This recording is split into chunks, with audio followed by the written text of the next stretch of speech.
بسم الله الرحمن الرحيم الحمد لله رب العالمين الصلاة والسلام على رسول الله صلى الله عليه وسلم كبجمتوتا في عالتمتوتا دقيفتوتا راديو بندجاكا أكم أولتان نجيني كيسن بلادا بكجلتن كنبيل رب سنة رحجرات ونجتا وديفنو يا جمتا يولاي كود سدي برخو ملما في كود سدي أبنه ديانة تجب وديفنو أنا دبسون كنسو وجين تران تاجدين شيخاتي وديفنو وجين ترتيجا أمني الداليو هايلي نانو سومالي قدينوتو أوروميا إدو أدادا كيستي jabaatee akkuma itti fufetti jira. Godina Baalee Saaraa Maddaallee Dirree Luuccaa Finxeessoo fi Hara Goobanaa hanga ammaa namni tokko madaa'ee jira. Maqaa isaa Umar Hassan Manneeti hospitaala Nageellee Booranaa geeffamee jira. Odeeffannuma kanaa wal qabatu godina Harargee Bahaa Aanaa Gursum namni 4 wareegamuun odeeffannoon arganne ni mul'isa. Gursum godina Harargee Bahaa Aanaa Gursum ganama guyyaa kaleessaa araddaa bilisummaa fi misraatti lola liyyuu poolisiin Somaalee ummata keenya irratti banteen hanga ammaatti ilmaan Oromoo 4 wareegamanii kan du'e keessa tokko obboleessa keenya Xaahir nama jedhamuu fi namoonni kaan maqaan isaanii nuun dhaqqabne jechuun maddeen keenya nu gabaasaniiran.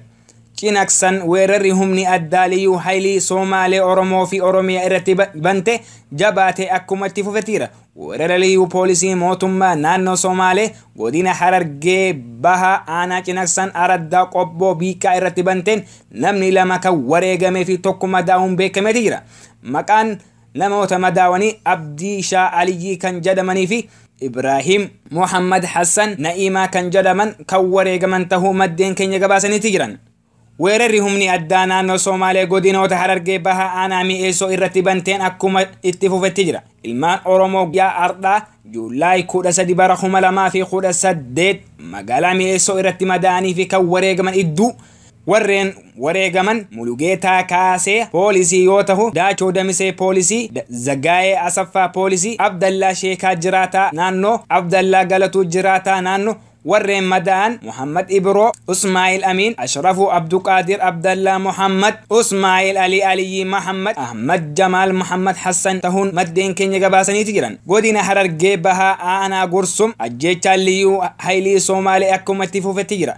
Namoota armaan gadii kan guyyaa kaleessaa wareegamanii guyyaa irraa awwaalcha argachaa jiran yoo ta'u, Xaahir Muhammad Hassan milishaa irraa, Hussein Abdullahi kan Yaree milishaa irraa, Farahaan Abdii Adam Qeeroo irraa, Ali Muhammad Umar Qeeroo irraa yoo ta'an namoonni hedduun godinoota Harargee Bahaa keessatti kan wareegamaa jiranii fi mootummaan federaalaa dhimma kana irratti hanga ammaatti furmaata kaa'uu dadhabuun isaa waan nama yaaddeessu jechuudhaan jiraattonni naannichaa komataati jiran. Godina Harargee lixaa qaamotiin ajjeechaa raawwatan 3 irratti adabbiin itti murtaa'e.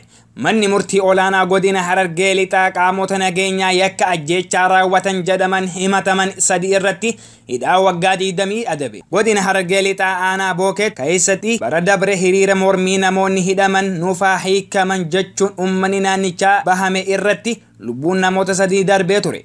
Yakka ajjeechaa kana raawwatan jedhamanii namoota himataman iddoo tokkoffaa Ahmad Haaji itti gaafatamaa waajjira bulchiinsaa fi nageenya aanichaa, lammaffaa gargaaraa Saajin Abdurrahmaan Ahmad poolisii, sadaffaa gargaaraa Saajin Abdii Adam poolisii, afraffaa gargaaraa Saajin Muhammad Taajir Sulee poolisii irratti himanni banamee ture. Himanni isaan irratti dhiyaate ragaa abbaa alangaatiin eega mirkanaa'ee manni murtii olaanaa godina Harargee lixaa dhaddacha guyyaa adoolessa 5 bara 2010 ooleen himatamtoota tokkoffaa fi lammaffaa fi afraffaa hidhaa cimaa waggaa 20tiin kan adabe ta'uu odeeffannoon arganne ni addeessa. Himatamaa sadaffaa kan tahan gargaaraa Saajin Abdii Adam immoo himatni irratti dhiyaate ragaan waan hin mirkanaa'eef akkasuma ragaan ittisaa himatamaan dhiyeeffate yakkicha akka hin raawwanne waan mirkanaa'eef bilisaan gallakkifamuu odeeffannoo waajjira dhimmoota koominikeeshinii godina Harargee lixaa irraa arganne ni mul'isa. Pirezidaantiin Eertiraa Isaayyaas Afawarqii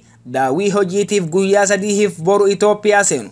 Pirezidaantiin Eertiraa Isaayyaas Afawarqii daawii hojiitiif guyyaa 3 boru adoolessa 7 bara 2010 gara Itoophiyaa dhufa jedhameera. Pirezidaantiin paartiin Isaayyaas afeerraa muummee ministeera Dr. Abiy Ahmediin akka gara Itoophiyaa dhufan waajjirri muummee ministeera beeksise. Daawwiin hojichaa hariiroo Itoophiyaa fi Eertiraa kan cimsu ta'uu waajjirri muummee ministeera beeksiseera. Jilli Eertiraa pirezidaantii Isaayyaasiin durfamu qondaalota mootummaa Itoophiyaa waliin hariiroo biyyoota lamaanii irratti kan mari'atu yoo ta'u, jilichi gara hawaasaa imaluun paarkii industirii hawaasaa ni daawwatu. Galma Barkumeettis qophiin simannaa kan gaggeeffamu yommuu ta'u, jilichaaf afeerraan irbaata ni taasifamaaf. Uummanni pirezidaantii Isaayyaasiif simannaa ho'aa akka taasisaniif waamichi dhiyaateera.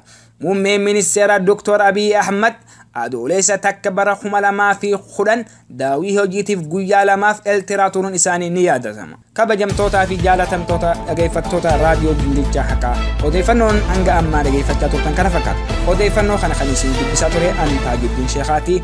أما إن شاء الله هنجا سجن تعبيراتي ولتجيبنتي وبالله التوفيق. السلام عليكم ورحمة الله وبركاته.